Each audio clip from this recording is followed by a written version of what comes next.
สวัสดีนะคะกลับมาเจอกับครูยุ้ยนะคะ วันนี้ครูยุ้ยแบบขอเปิดหน้าผากนิดนึงนะคะ ก็แบบวันนี้เดินเยอะมากก็เลยรู้สึกร้อนเนาะวันนี้ครูยุ้ยก็เดินมาถึงอะไรเอ่ยเป็นเดี๋ยวดูป้ายกันนะคะ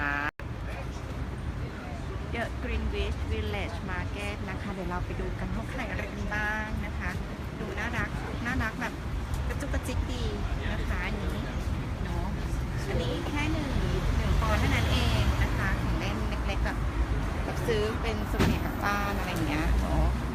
มีแบบอะไรมีดูไพ่ด้วยนะมีดูดวงด้วยฮัลโหลริงดิงฮัลโหลมีมาเป็นตลาดน่ารักนะของที่นี่เนาะก็เหมือนถนนคนเดินแล้วกัน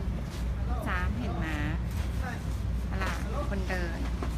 อันนี้นะ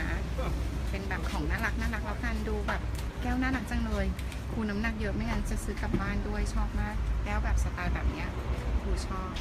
เนาะที่นี่แบบนิยมกินชาไงนะคะแบบมาอังกฤษต้องกินชาอะไรเงี้ยเขาก็เลยแบบจริงแล้วเขามีแก้วน้ำมีแก้วชาอะไรเงี้ยที่แบบน่ารักเราก็สวยครูชอบแต่ว่าน้ำหนักเยอะแล้วผลกลับไม่ได้ของใช้น่ารักก็มีเยอะแยะนะคะอันนี้ก็มีภาพวาดสวยงามนะครูก็พามาเดินตัวอย่างเป็นตลาดเล็กๆน่ารักในประเทศอังกฤษแบบเจอแบบนี้ตามแบบเล็กๆอันนี้เขาก็เริ่มเก็บของแล้วนะคะแล้วก็เดี๋ยวก็กลับ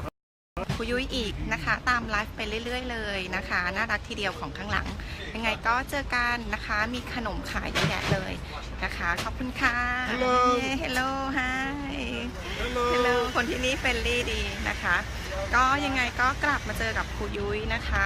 ก็เดี๋ยวครูยุ้ยก็จะเดินร้านไปเรื่อยๆแล้วกันนะคะสวัสดีค่ะ